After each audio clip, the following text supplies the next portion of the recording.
오늘은 여러분들에게 제가 강의를 했었던 예전의 내용을 좀 말씀드려 보려고 합니다. 어떤 내용이냐면 돈을 많이 번 그런 성공 사례 여러분들한테 좀 말씀드리고 싶은데요. 지금 같은 경우에 많은 유튜브라든가 언론 매체를 통해서 몇십억의 자산가, 몇백억의 자산가 얘기들이 참 많이 나오고 있습니다. 아무래도 지금 같은 경우에 이 자본주의 사회를 살면서 돈이 많다는 것은 뭐 좋은 일이겠죠. 돈이 없는 것보다는 돈이 있는 게 상대적으로 더 행복할 수 있는 가능성이 더 크기 때문에 돈을 많이 가지고 있으면 좋습니다. 그렇기 때문에 많은 사람들이 돈을 벌기 위해서 노력을 많이 하고 어떠한 방법들이 있는지 많은 고민들을 하고 연구를 하고 실행을 하는데, 오늘은 그 돈을 많이 번 실제 사례를 좀 여러분들한테 말씀드려 볼게요. 임성배 TV. 보동과 텐데큰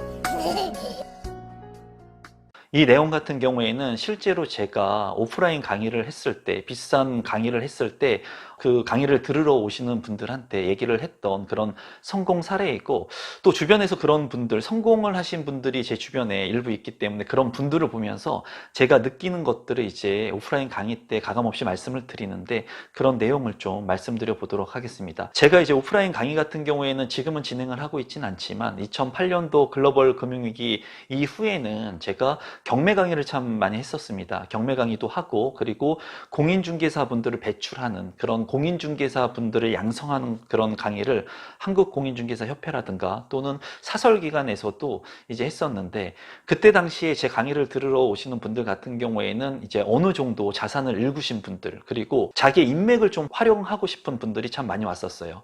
경매를 들으러 오시는 분들 같은 경우에는 그때 굉장히 침체기였기 때문에 이제 자산을 많이 늘리려고 하는 분들이 많이 왔었고, 경매가 아닌 공인중개사를 하려고 하시는 분들 같은 경우에는 성공한 본인의 인맥들을 어떻게 활용할 수 있을까, 그런 분들이 와가지고 이제 제 강의를 들었었는데, 그때 당시에 제가 느꼈던 그런 부분들을 여러분들한테 좀 말씀드려 보겠습니다. 우선 공인중개사 분들한테 강의를 했던 거를 좀 말씀을 드려보면은, 많은 분들이 공인중개사 하면은 지금 현재 공인중개사 자격증이 굉장히 많은 사람들이 가지고 있고 많은 사람들이 공부를 합니다. 하지만은 뭐 10%도 채 되지 않게 개업을 못하고, 그리고 성공하시는 분들은 채 1% 얼마 되지가 않습니다. 이것은 부동산 공인중개사뿐만이 아니라 뭐 치킨집이라든가 자영업을 하시는 분들도 마찬가지죠. 한 분야에서 진짜 성공을 하기란 굉장히 극소수의 사람들만 성공을 할 수가 있죠. 그런데 이제 공인중개사를 통해 가지고 성공하시면서 큰 부를 이루신 분들이 제 주변에 많이 있습니다. 그런 것들을 보면서 여러분들 주변에도 아마 있으실 거예요. 부동산을 통해서 많은 부를 이루신 분들, 또는 투자를 잘하는 분들, 또는 경매를 통해 가지고, 상가를 통해 가지고, 또는 뭐 재건축, 재개발을 통해 가지고 뭐 주변에 누구 아빠는 얼마를 벌었더라, 누구네 집은 뭐 차를 바꿨더라, 땅을 몇만 평 가지고 있더라, 이런 얘기를 참 많이 들어보셨을 텐데, 그런 얘기를 들으면서 많은 분들이 이제 부동산에 입문을 하려고 합니다. 제 주변에서도 이제 저를 보고도 그렇고 제 주변에 성공하신 분들을 보면서 부동산을 이제 배우려고 하시는 분들, 그리고 부동산 투자를 하려고 하시는 분들, 지금 같은 경우에는 더 많은 것 같아요. 예전 같은 경우에는 이제 부동산에 대해서 그렇게 2008년도 이후에는 침체기에 그 시간이 길었죠. 그러다 보니까 2012년, 13년, 14년이 지나갈 때까지만 해도 부동산을 사면은 정말 망하는 줄 알았고, 만약에 집을 산다고 하면은 너 집을 왜 샀는데? 집이 더 떨어질 건데, 이런 반응이 많았다는 거죠. 그런데 시간이 지나면서 최근에는 주택 가격이 큰 폭으로 폭등을 하면서 많은 사람들이 이제 부동산 투자에도 관심을 많이 갖고, 경매에도 관심을 많이 갖고, 재개발, 재건축이라든가 또는 갭 투자, 또는 뭐 그 다주택자가 되기 위해서, 또는 부동산 보유 개수를 많이 늘리기 위해서 노력하시는 분들이 많이 생겨났습니다. 그런데 그때 당시에도 이제 인맥을 많이 가지고 계신 분들이 이제 부동산을 통해서 돈을 많이 벌려고 했는데, 제가 이제 성공한 분을 이제 만나면서 굉장히 감명을 받았던 그런 한 분이 계신데 실제 사례인데 그분의 이야기를 이제 제가 좀 말씀을 지금부터 드려보겠습니다. 아마 여러분들의 인생을 살아가는 데 있어서도 도움이 많이 될 거고 저도 이런 부분들이 굉장히 많은 동기부여가 됐었는데 그분 같은 경우에는 이제 연세가 좀 있으셨는데 정년퇴직을 하고 부동산 공인중개사 사무실을 이제 창업을 했습니다. 창업을 했는데 그 창업을 해가지고 지역은 제가 말씀을 드리진 않겠습니다. 이제 경기도권에 부동산을 이제 오픈을 해가지고 일을 했는데 연세가 이제 너무나 이제 정년퇴직을 좀 하셔가지고 본인이 무엇을 할까 고민을 하다 본인이 가지고 있는 인맥들을 좀 활용하면 어떨까 그리고 교직 생활을 하다 보니까 본인이 이제 계속 성실히만 일하는 그런 자기의 자산을 가지고 할 수 있는 게 무엇일까 하다가 정년이 없는 공인중개사를 채택을 하고 본인이 살고 있는 집 주변에 공인중개사 사무실을 오픈을 해가지고 이제 일을 하게 됩니다. 그런데 그 공인중개사 일을 하다 보면은 제가 그런 얘기를 많이 하거든요. 발바닥에 땀이 나야지 계약을 한 건 쓸 수가 있다. 그래봤자 강남 같은 경우에는 수수료율이 높고 그리고 강남 같은 경우에는 그 물건의 그 덩어리가 크죠. 가액이 크기 때문에 이 수수료율이 적다고 하더라도 매매 거래 가액이 크기 때문에 수수료가 많습니다. 하지만은 경기도권의 좀 외곽 지역, 뭐 인천 지역 이런 데 빌라 같은 경우에는 굉장히 작죠 금액이. 1억 미만의 빌라 같은 경우에 하나 계약을 하기 위해서는 굉장히 힘들다는 거예요. 여러 번 고객을 데려가고 그리고 보여주고 해야지 계약이 이루어진다는 거죠. 그리고 더 웃긴 것은 강남에 있는 아파트하고 저기 인천이나 경기도권에 있는 빌라 1억 이하의 빌라의 전세 계약하고 두 개의 계약을 하기 어느 게 더 힘들까요? 여러분들이 한번 맞춰보세요. 당연히 더 힘든 계약은 1억 미만의 빌라를 계약하기가 더 힘듭니다. 왜냐하면 강남에 있는 전세 10억 되는 아파트 이런 아파트들은 계약하기가 더 수월해요. 왜냐하면 학군도 좋고요. 그리고 인프라도 좋고요. 교통도 좋고요. 그리고 지하철 뭐 역세권이고요. 편의시설들이 다 갖추어져 있기 때문에 본인이 가격이 맞다고 하면 계약을 하기 때문에 강남권의 물건 같은 경우에는 하자가 그렇게 많지가 않죠. 하지만은 정작 빌라 같은 경우에 1억 미만의 빌라 같은 경우에는 누수가 있고요. 그리고 크랙이라고 해가지고 외벽에 금이 가가지고 물이 새기도 하고요. 그리고 관리가 잘 안 되어 있기 때문에 쓰레기라든가 이런 것들, 음식물 쓰레기 같은 것들이 관리가 잘 안 되어 있습니다. 이런 것들을 하자가 많고 그리고 또 언덕이라든가 역세권이 아니고 학교하고도 좀 멀기 때문에 계약을 하기가 상당히 힘들어요. 그래서 이런 외곽 지역의 공인중개사 일을 하거나 업무를 하는 분들은 수익이 그렇게 많지 않는 부분이 대다수예요. 왜냐하면 거래를 통해서 수익을 남기기가 쉽지가 않죠. 그래서 제가 얘기하는 부분들은 항상 그런 부분들을 강조를 했습니다. 어떤 부분들을 강조를 했냐면 내 주업인 공인중개사의 거래 업무를 당연히 열심히 해야 되는 것은 당연한 거고 그 외적으로 이런 일들을 하고 많은 사람들을 만나면서 외지에 오는 사람들을 만나면서 그들의 생각을 공유하고 그들의 생각을 내가 가져갈 수 있는 공인중개사가 돼야 된다는 얘기들을 많이 했어요. 그러니까 나는 이 지역에서 이 지역만 알고 있지만은 외지에서 이 지역을 투자하려고 하는 사람들이 오고 또 외지에서 이 지역이 저평가됐다고 생각하는 사람들이 와가지고 그런 사람들의 생각들을 내가 공유하면서 그 투자자들의 생각의 마인드를 내가 가져올 수 있고 그런 것들을 통해 가지고 내 스스로가 좀 발전할 수 있는 계기를 마련할 수가 있기 때문에 그런 것들을 통해 가지고 거래만을 하는데 집중하지 말고 거래 플러스 그러한 정보들 살아 움직이는 정보들 플러스 그리고 실제로 거래를 해서 공인중개사 일을 하는 건 내 일이기 때문에 해야 되는 부분이고 플러스 알파 수익이 될 수 있는 투자에 대한 것을 알파로 가져가야 된다는 얘기를 많이 했습니다. 그런데 이 정년퇴직을 하신 교사였던 분께서는 본인이 성심성의껏 공인중개사 일을 계속 열심히 한 거예요. 그런데 공인중개사 일을 하다 보면은 이제 단기 임차, 뭐 깔세라고도 합니다. 여러분들이 뭐 상가 같은 경우에 보시면은 이렇게 간판도 없이 플랜카드 같은 것을 붙여놓고 과일을 판다거나 아니면은 잡다한 뭐 1,000원짜리, 2,000원짜리 그런 물품들을 판다거나 아니면은 뭐 속옷을 판다거나 이런 것들을 봤을 거예요. 단기 임차 같은 경우에는 수수료에 대한 부분들이 그렇게 상당히 많지가 않고요. 왜냐하면은 이제 2년, 4년 계약을 하는 것보다는 상대적으로 수수료가 좀 낮을 수 있다는 겁니다. 그리고 임대인 입장에서도 2년, 4년 지금과 같이 전세를 주는 것이 좋지. 월세 같은 경우에도 1년이나 2년 이렇게 기간을 놓고 월세를 받는 게 좋지. 단기간에 임차 수요를 월세 받는 것은 별로 좋아하지 않아요.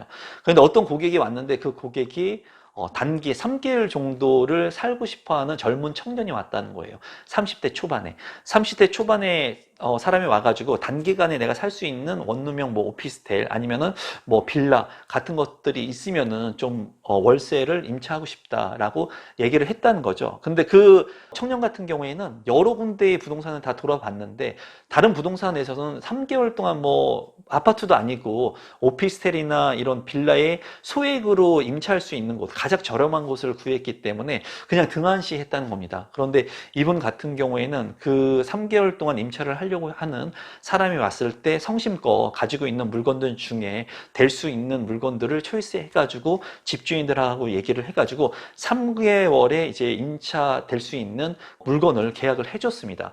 근데 결과론적으로는 그 청년이 누구였냐면 그 지역에 이제 시행 사업을 하는 시행사의 직원이었습니다.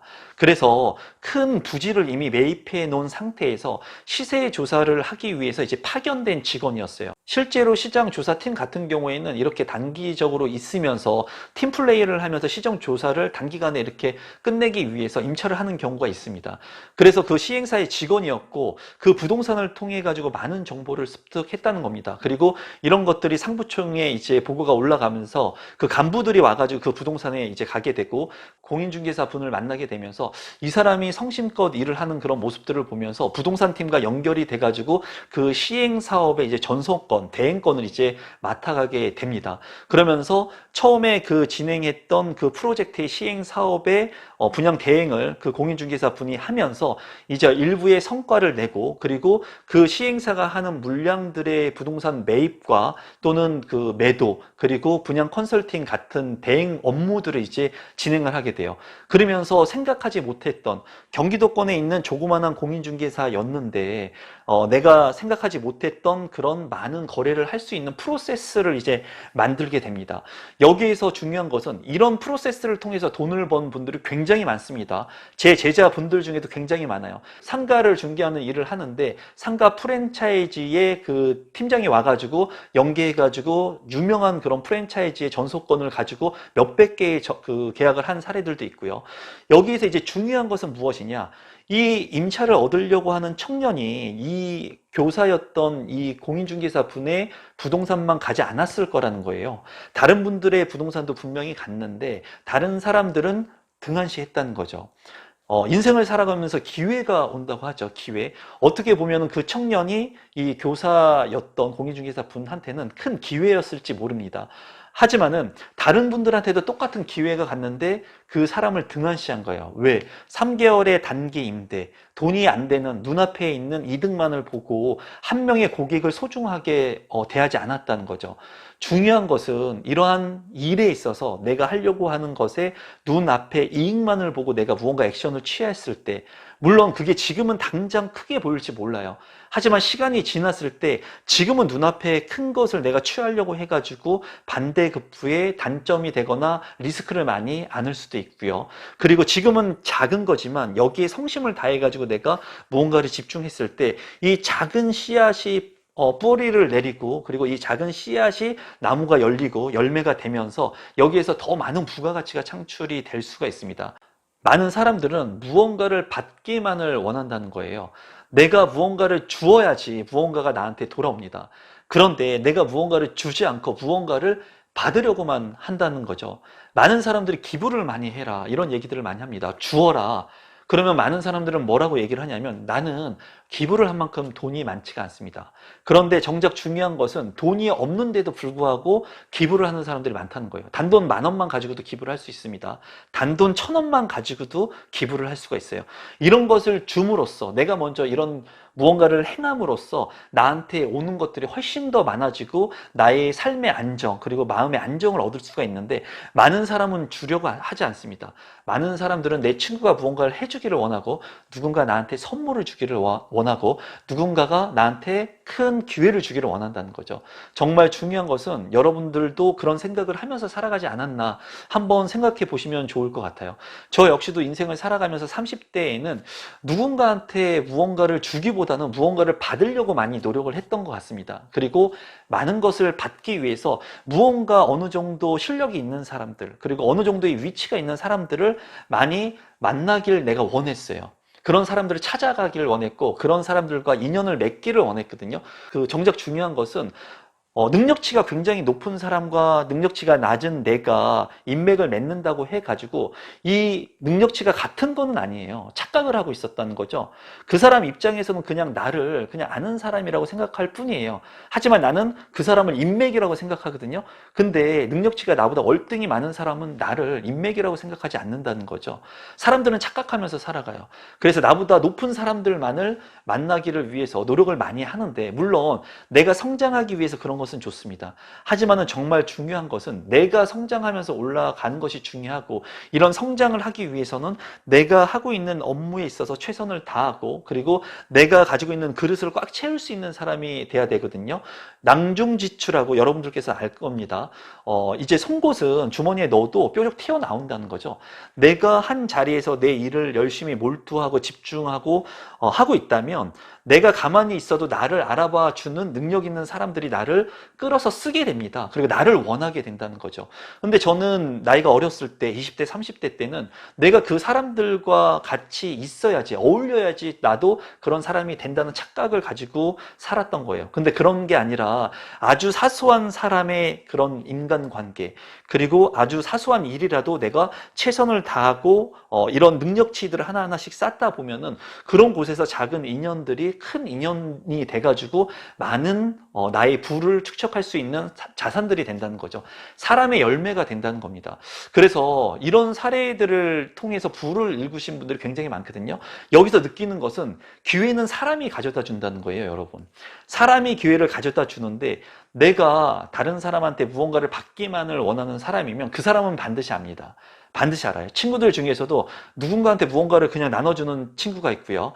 누군가 술을 먹어도 본인이 계산을 하려고 하지 않고 얻어먹으려고만 하는 사람이 있습니다. 사람들은 모두가 안다는 거예요. 받기만 하려고 하는 사람들한테는 아주 좋은 인연들, 아주 훌륭한 인연들이 있을 수가 없습니다. 그리고 그런 인연의 길이 연결되지가 않아요. 하지만 내가 먼저 어려운 일이 있을 때 도와주고, 그리고 작은 도움을 요청했을 때 그것을 최선을 다하는 것을 통해 가지고 나의 능력도 쌓고 나의 일들을 하나 두 개씩 하다 본다면 이런 나의 능력들을 알아봐주는 사람들이 많이 생기게 된다는 거죠. 그래서 강남에서 부동산을 하거나 지방에서 부동산을 하거나 아니면은 수도권에서 부동산을 하거나, 만약에 강남이라고 하는 지역이 수수료가 크다면 강남에 있는 사람들이 다 돈을 잘 벌어야 되는데, 강남에 있는 부동산을 하는 사람들 중에서도 한 달에 생활비를 못 버는 사람들도 많다라는 거예요. 그리고 지방에서 부동산을 하거나 아니면은 경기도에 그렇게 좋지 않은 지역, 수도권에 좋지 않은 지역에서 부동산을 한다 하더라도 강남에 있는 분들보다 훨씬 더 돈을 많이 버는 사람들도 많이 있다는 거죠. 그런 부분들은 제가 배출한 제자분들을 보고 지금 연락하는 그런 사람들을 만나봐도 충분히 실제로 검증된 사실입니다. 이런 것들을 봤을 때 여러분들께서 지금 현재 무엇에 집중해야 되느냐, 내가 하고 있는 일에 최선을 다하고 집중을 해야 되고요. 그리고 여기에서 맺어지는 인연에 있어서 내가 무언가를 얻으려고 하지 말고 내가 무언가를 줄 수 있는 게 무엇인가, 주고 잊어버려야 되는 겁니다. 기브 앤 테이크, 주고 받는 것이 아니라 주고 잊어버려야 되는 거예요. 주고 잊어버렸을 때 그런 사람들이 나한테 무언가를 더 해줄 수 있는 그런 기회들을 만들어 줄 수 있다는 것을 이제 저도 인생을 살아가면서 마흔이 넘어가면서 이제 조금씩 깨닫고 있거든요. 이 영상을 보시는 분들은 저보다 훨씬 더 이런 깨달음을 얻고 잘 생활하고 계실 거라고 믿습니다. 그리고 지금 여러분들께서 어려운 그런 시간들을 지나가고 계신 분들도 있겠지만, 정말 중요한 것은 집이 있고 없고가 중요한 게 아니에요. 그거보다 100살이 되면 죽는다는 거예요, 우리는. 저도 죽고 이 영상을 보시는 여러분도 죽을 겁니다. 뭐 의학이 좋아가지고 120살, 150살 살 수는 있겠지만 어느 시점이 되면 죽는데, 내가 이 죽어가는 시간을 지금 데드라인이 설정이 돼 있는데 이 시간은 흘러간다는 거죠. 이 인생을 내가 어떻게 살 거냐인지를 좀 생각해 봐야 되지 않나. 저는 요새 그런 생각들을 많이 합니다. 예전에도 그런 생각을 많이 했는데 돈에만 너무 집중하거나 또는 부를 늘리는 데만 너무 집중하다 보면은 일정의 부를 일궈야 되지만 일정 부를 일구고 난 후에는 그거보다 더 중요한 것들이 있거든요. 근데 많은 사람들이 부를 일군 다음에 그런 것들을 행하기 때문에 뭐 많은 것을 잃어요. 가족이라든가 건강이라든가 믿음이라든가 친구라든가 이런 것들을 잃는데, 이 영상을 보시는 분들께서는 부를 축적하기 위해서 내가 가지고 있는 일 열심히 하면서 나의 능력치를 굉장히 배양할 수 있는 것들을 여러분들께서 가져가시면서 부를 이루기 전에 읽을 수 있는 것들을 하나 두 개씩 읽어 가시면 좋겠습니다. 여러분들께서 잘 하실 거라고 믿고 항상 제 영상 믿고 시청해 주셔서 감사합니다. 오늘 영상은 이것으로 마무리 짓도록 하겠습니다. 고맙습니다.